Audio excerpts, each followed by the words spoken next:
Hi guys! Magandang gabi sa inyong lahat. Ayan guys, papaalis na po tayo. San lugas pagod. Iwan ko muna yung mga pasaway guys. Ayan. Iwan ko muna sila. Bibiyahin na po tayo. Si Papa Bits po yung bahala ng ano natin. Mini Mart. Magpapahatid muna tayo dyan sa sa labasan. Yung dalawa. Ha? Maupod ngain. Ayaw na kayo. Kukuran na yung papabits. Mabugat na takdara. Sinababay na. Babay guys daw. So yan si papabits. Ano na po yung oras? Alas 7:30 na siguro. Alas 7:30. Dito na po tayo sa may munisipyo guys. Yan. Dito tayo sasakay. Dito tayo maghihintay ng bus. Alas 8 na. Yan si Papa Bits. Iwan muna si Papa Bits. Maraming dumadaan na wing van. Wing van ba ini? Wing van, ayan.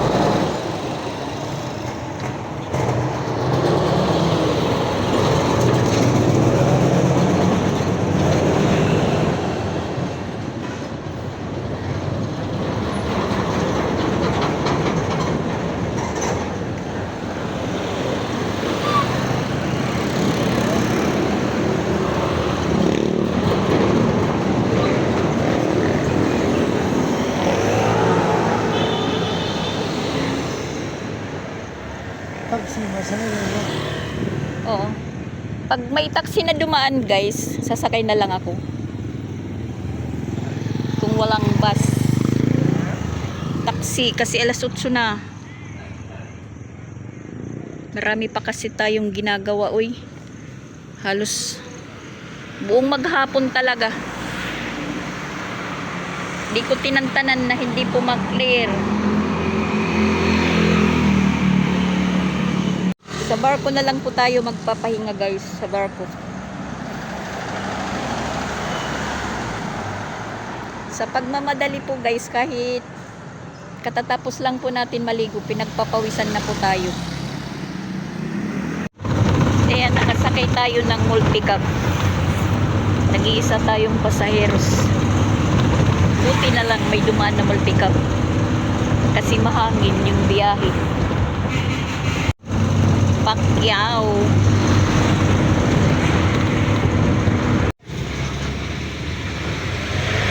Disgrasya.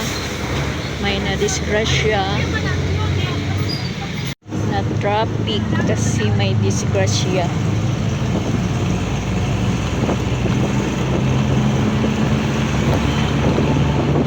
Ayan. Umaga na guys. Bababa na ako ng barko at may kasama pala ako. Bigla-bigla humabol. Kasama ko si Jing. Wala palang klase sa Lunis. Nandito sa likod.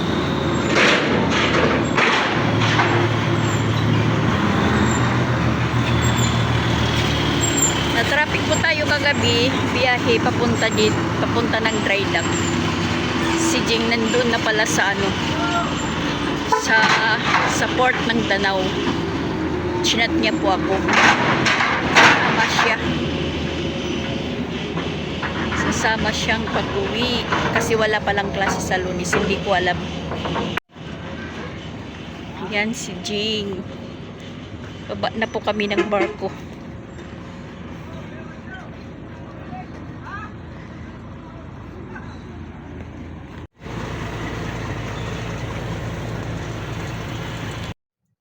So, ayan guys, hapon na. Hindi na po ako nakapag-vlog kanina masyado. Bumaba na kami ng barko at saka nagbiyahe kami papunta dito kasi maraming pasaheros, kinakailangan namin humabol sa oras. Nakadating po kami kanina sa Isabel ni Jean, mga alas 3. Tapos timing naman po, merong bus na nakaantay, nakasakay kami agad. Ang nangyari po, papunta na po dito sa Tacloban kami, parang mabagal yung biyahe namin. Umabot po kami ng Ormoc is mga alas 5 na, samantala alas 3 pa lang po kami. Sa Isabel dumating ni Jing kanina. Tapos hinaghintay pa po kami kasi hindi na po namin abutan yung first trip para Tacloban. So naghintay po kami ng Tacloban. Sa nangyari po, nakasama po kami ni Jing na umuwi kasi kami ni Jing wala kami pong komunikasyon. Nag-chat lang po siya, nagtanong kung uuwi ako. Sabi ko oo, kung may pamasahe, sabi ko sa kanya. Yun nga, sabi niya, yun lang kasi problema din yung pamasahe. At saka nag-aalanganin po siya ng umuwi kasi sila ni may timang po yung magkausap. Sana sila ni may timang yung magsasama. Kaso lang may klase pa nga sa araw na yung Biyernes. Tapos ako naman yung sa gabi ako sumakay nga dahil may klase pa yung mga batay na si kaso ko. Tapos bigla-bigla lang po siya nagchat sa akin niya, ma, uuwi ka na? Sabi ko, oo ha. Sabi ko, nag-ano na ako, agre-ready na, maliligo na. Tapos sabi niya, anong oras daw nang alis ng barko? Sabi ko, alas 11. Pero kailangan, alas 9 nandun ka na sa ticketing area, sa dry dock, para makabili na ng ticket. Tapos sabi ko sa niya, ikaw? Tapos hindi po siya nag-reply. Yun, nag-ano na ako, nagbihis. Nung time na po na alis na po ako, napatid po ako kay Papa Beach doon sa may munisipyo. Nakasakay naman po ako ng multicab lang, hindi bus. Siyempre medyo mabagal. Mag-8:30 na. Tapos timing naman po na nag-miss call si Jing. Tumawag. Sabi niya, sinakot ko niya, ma, asan ka na? Nasing ko, nandito aso ko, undawin ako sa pa-dry dock. Sabi niya, sama ako, hintayin. Kung halimbawa daw, mauna ako pag mauna na ako doon sa ticketing area, bayaran ko na lang daw siya. Bayaran, sabi ko, sige. Ang nangyari po guys, kasi may nadaanan pa ako na disgrasya na traffic. So sabi niya, ma, asan ka na ba? Sabi ko, nandito po ako sa sa banda sa ganito. Niya, malayo ka pa man. Sabi niya, ikaw. Hindi na naman nag-reply. Tapos nung time na nandun ako sa Carmen banda, tawag siya ulit. Hindi ko nasagot. Tapos chat niya ko, ma, asan ka na ba? 5, malapit na ako sa dry dock. Tapos biniro niya po ako. Sabi niya, nandito na ako sa barko. Ha? Parang hindi pa dadating yung barko kasi ang dating ng barko mula sa Isabel mag-aalas 9 pa. Mag-aalas 9 pa lang naman. Sabi ko, nandiyan ka na sa barko? Nyauo ko no. Tapos biniro pa niya ako na aalis na daw. Subali ako parang nanghina ko. Sabi ko, maiiwanan ako ng biyahe. So, maiwanan ako ng biyahe ng barko kagabi. Pagkakinabukasan na naman ako sasakay sa umaga. So, bali, dadating pa lang tayo sa Sabado ng ganitong oras. Nang time na nandun ako sa dry dock, sakay po ako ng single papunta doon. Tapos, babayad na sana ako ng ticket. May nagtawag sa akin, ma, yung pala nandito siya sa likod ko. Tapos niya, sasama ko na ako, sabi ni Jing, sasama ako. Tapos, wala po siyang dalang damit. Si Jing, parang ora-orada lang po yung ni Jing pag-uwi kasi nga walang klase sa Lunes, holiday pala. Sabi ko sa kanya, parang naano ko sa kanya na sana sinama ko na lang si Sia. Tapos sabi niya, hindi mo ko na sinama, wala namang kunong klase sa Lunes. Walang klase sa Lunes? Oo, kasi holiday. Kaya nga ako nagdesisyon na ako na umuwi muna. Pero, babalik siya baka sa linggo ng madaling araw or sa Lunes uwi siya. Basta pagka Martes, dapat nandun na siya sa Compostela dahil merong klase. Yun nga, nagkasama kami ni Jing kagabi na umuwi. Tapos ang time na po yung pasahian na sa biyahe. Sa bus. Sa bus na. Sabi niya, magkano mang kuwan? Pasahe. Sabi ko, ganito. Sige ko, bayaran mo muna. Agoy! Sabi ko, agoy. Pero sige lang. Ako ang masahe. Hanggang sa dumating po kami dito. Ako na masahe kay Jing. Siguro may budget si Jing pabalik. So, kasi sila ni May Timang yung magkausap. Kasi sabi niya, hindi ko daw nababasa yung chat. Hindi daw niya nababasa yung mga chat niya dahil nabibisi. So, kagabi siguro na ano na po siya, naisip na uuwi na ako. Tapos nakita na niya si May Timang nandito na sa Manlurip. So, ayun, nagdesisyon siya na sasama. Sabi niya, wala akong damit na dala. Sabi ko, okay lang, may mga damit naman po ako na, may liram naman po kong t-shirt na dala na, galing naman po sa kanya yung na t-shirt kasi yung ibang t-shirt na sinusuot ko kay Jing, pwede niyang masuot. So, nakaabot po kami kanina, mga alas 8 na pasado. Mainit na masyado. Pagkababa namin sa Robinson, naglakad lang po kami papuntang Coca-Cola sana, naglakad lang kami para minus pasahe. So, meron naman pong sidecar na yelo na alam kong biyahe Manlurip. Tinanong ko na, pwede Manlurip? Niya, sige ko no. Magkano yung pamauhi ang singil mo? Mura lang kasi 50, 25 sa kada isa. So, sumakay kami diretso pa dito sa Manlurip kaysa sasakay ka pa ng multicab or para sa silang mga 2 rides pa kami papunta rito, dalawa kami, higit pa ng 80 pesos yung sidecar, singil kanina 50. Di sakay kaagad kami. So, pagdating namin dito, si Rosan yung nakakita sa amin kasi hindi alam ng iba na si Jing kasama pag-uwi.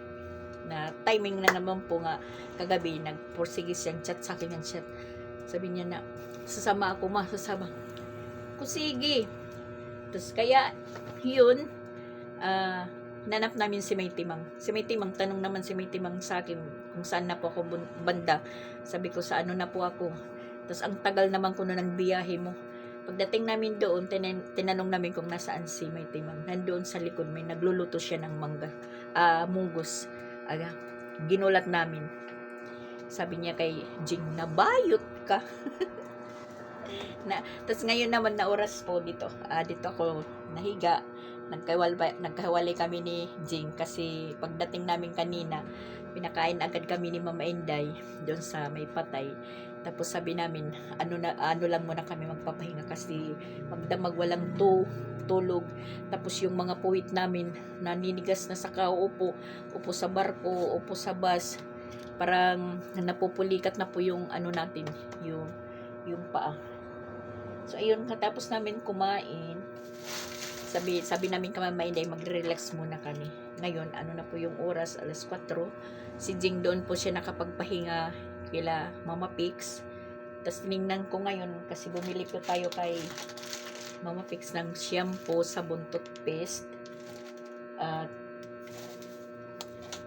conditioner. Sinilip ko, nandun. Tulog sila ni May Timang. Magkatabi sila. Tulog na tulog si May Timang. So, ngayon guys, maliligo po tayo dahil maghahanda na po tayo doon sa may patay. Makikilamay na po tayo mamaya. Saka parang parang pakiramdam ko lulubog, lilitaw pa. Yun po yung nangyari guys sa biyahe namin na ang akala ko ako yung mauuna, yung pala yung sasama yung mauuna sa akin, si Jing. Wala, as in wala talaga siyang dala na yung laman ng niya ng bag, yung laptop niya. Sabi niya wala daw siyang dalang damit.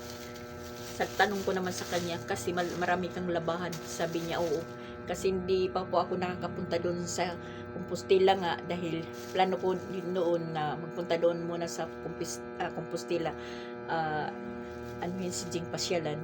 So, nangyari naman po na yung ganito na namatay si Tatay Iskoy. So, bale yung ano natin, focus sa bahay na lang kasi yun nga, plano ko na umuwi talaga.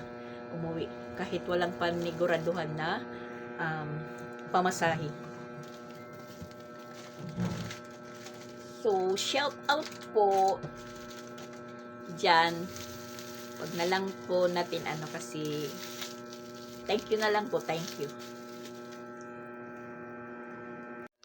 Tayo yung pumalit dito sa ni Papa Bits Pisto nang nandito siya. Tapos natatawa pa ako dahil yung niya, yung damit po na sinuot niya dito na iniwanan yan. Hindi pa nalaban. Yan, mabasa pa nga.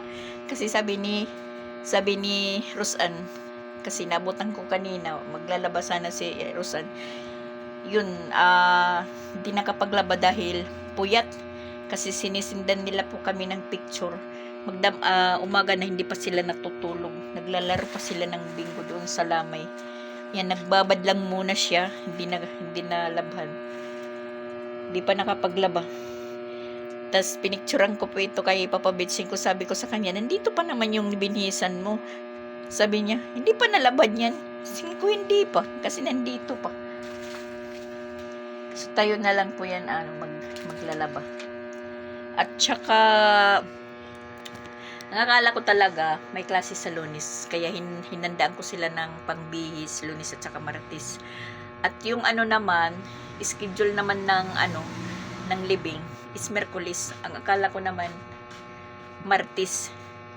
Kasi yung bali 7 days yung lamay, pagka 12 na daw, tapos yung may handaan na sa 12. So, hindi na tayo makapaghintay dyan. Hanggang lang po tayo. Hanggang Luoy, may sukli po. Hinatig yung sukli ni Isra. Hanggang lang po tayo. Hanggang matapos lang po yung libing. Uwi na tayo. Dahil yung mga natin, yung mga naiwan. Makawawa naman, magkakandara pa po sila. Mga estudyante, trabahante, tapos yung resulta niyan, tambak yung trabaho natin pag uwi. Tapos tahimik yung bahay kasi natutulog sila Rosan at Piang nandun sa taas. Si Chris, Charlie, asawa ni Japon, yung mga bata nandoon natutulog. At saka nagulat po ako, naka-subdivision na pala yung yung bahay ko, naka-subdivision na yan. Meron na pong harang dito. Yan. May harang na po dito. Diretso dito sa kwarto. Ito, kwarto po ito ni Ronald. Sabi ko kay Rosan, linisan mo kasi dito ako matutulog. Pero parang komportable ako dito sa labas na lang. Dahil merong yan, parcel boy. Mana? Tapos mag-deliver? Panlabog lanim? Opo. Si Paul galing palang mag-deliver ng mga parcel. Yan sila ni Tags. Kadadating lang. Marami po kami ditong motor, hindi naman po nagagamit kasi mga sira. Mayroon pa doon sa labas. Tapos, at ayan po yung labahan ni Rosan, hindi pa na Ano ito? Nagpa-vlog? Yes. Hindi pa na. Hello? Madilim kasi, madilim. Madilim yung bahay namin. Pero maliwanag sa labas. Nakaligo na tayo, guys. Kakape muna tayo bago pumunta doon. Si Jing tapos na din naligo. Tapos nandoon na po sa bahay ni Mama Inday. Kape sa Cebu, kape dito. Binigyan kasi ako ng kape nila Rosan. Nagkakape sila kasi. At ito si Dindin, oh. Binibiro namin ni Jing, nauwi na kami. Sasama daw siya. Sama ka? Sama. Ha? Sama ka? Oo. Sasama daw siya. Sama. Dali-daling natapos maligo. Dahil sasama siya. Sige, magpapahatid tayo kay Tags. Ayun, labot nga ni Dirita kung gamit tayo. Dalalabot ha? Ha? Yung lalabot na tak gamit mo. Kikita lang ikaw ha? Hain ka. Uli ka? Uli?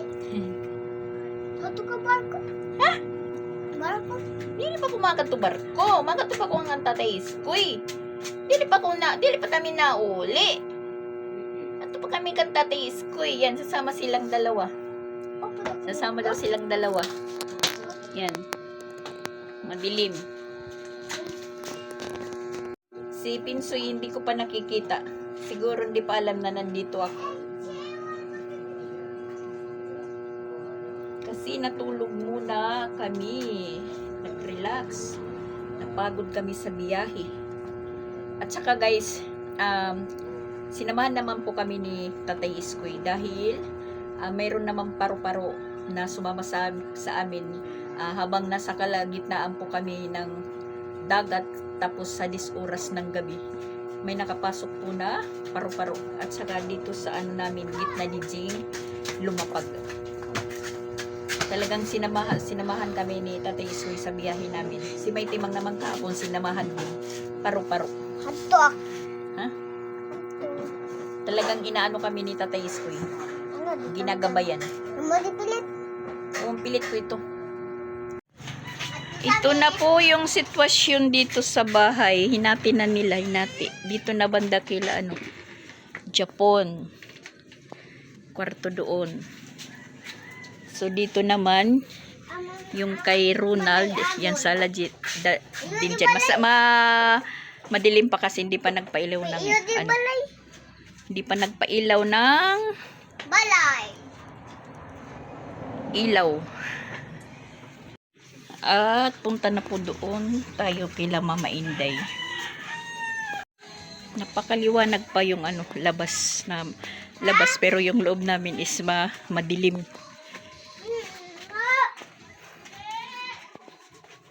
Katuli na ulila na yan nala. Di pa man kami nauli. Gusto kasing sumama. Yung sari-sari store ni Geneva.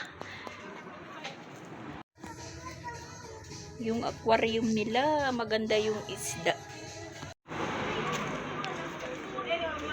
Yan, may naglalamay na. Dito tayo dumaan sa kusina.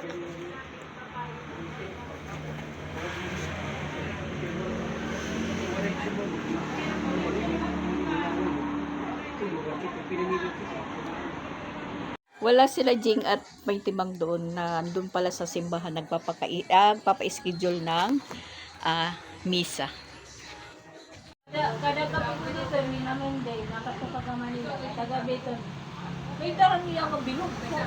Doon. Magdirik ko naman. Warm up ako. Warm up? Warm up. Ganit niya manunulay.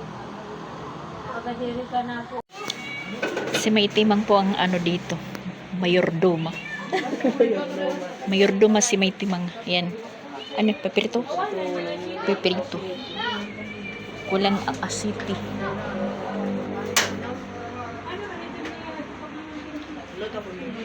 Ha? Pili pa ito. Monggos. Niluto ni May Timang kanina. Yan po yung ulam namin, pagkain namin. Pagkadating galing sa biyahe.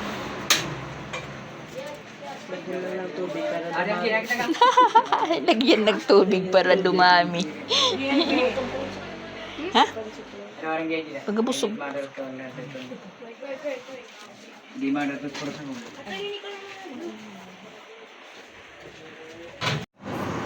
Marami na pong naglalamay kasi ayan, mga relatives po ni Tatay Iskoy galing po ng alang-alang dumating. Ayan. Tapos nandito yung dalawang makulit. At si Jing nandito.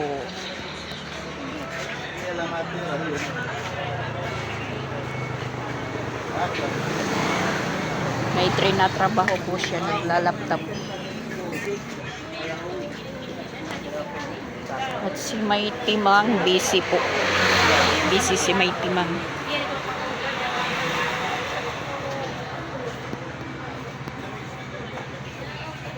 At pasyal muna tayo dito kayla Mama Pix. Ano muna tayo, pasok tayo dito kasi marami ng tao doon sa Lamay. Mama Pix. Wow, kaya nandito pala yung mga ano. Peanut butter. Di man hinilin. Sus, kanina ka pa nilagay mo kain ka. Bising-busy si Mama Pix. At parang nagagalit. Hi guys. Hello guys. Parang Ito hinilin. Kain ka? Malimutan. Dali. Dali. Malimutan. Yan, may ano pala dito si Mama Pix salamin. Kitang-kita po yung ano natin, katabaan. Salamin. Yung kasiksihan natin, kitang-kita. Hello guys. Busy po doon si May Timang, busy kasi magpapakain sa mga bagong maglalamay na. Yan, may Bluebee si Geneva, tapos ano yung mo, sardinas families, Tagote. Omega. Nay. Doon talaga, yung mga tindahan doon, kahit saan ako tumingin, senyorita talaga yung sardinas. Tapos, yung Bluebee wala. Ano lang, corned beef po na, ano ito na, corned beef, ano yung palit nga to, Jib? Argentina or holiday? Holiday. Argentina, waray, dirihira ko, holiday la.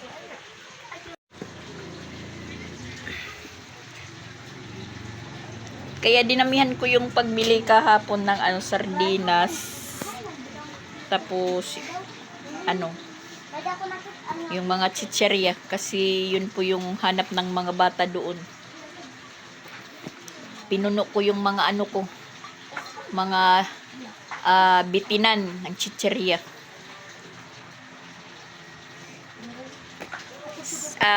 Hinabilinan ko naman si Papa Bits pag makabinta ka dyan na magkaroon ng papel-papel, kunin mo tapos itabi mo.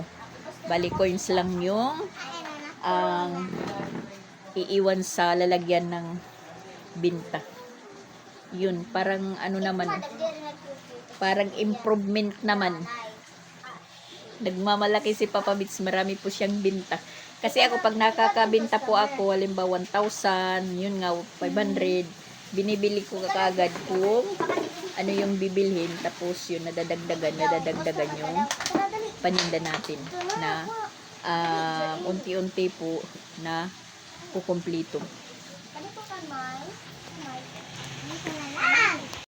Balik tayo dito kila Mama Inday. Ayan, nag-umpisa na po silang magbingo. Ayan, kumakain na po yung mga ni Tatay Iskoy, mga relatives na galing alang-alang. Tapos dito nag-ano na po sila, nagbibingo.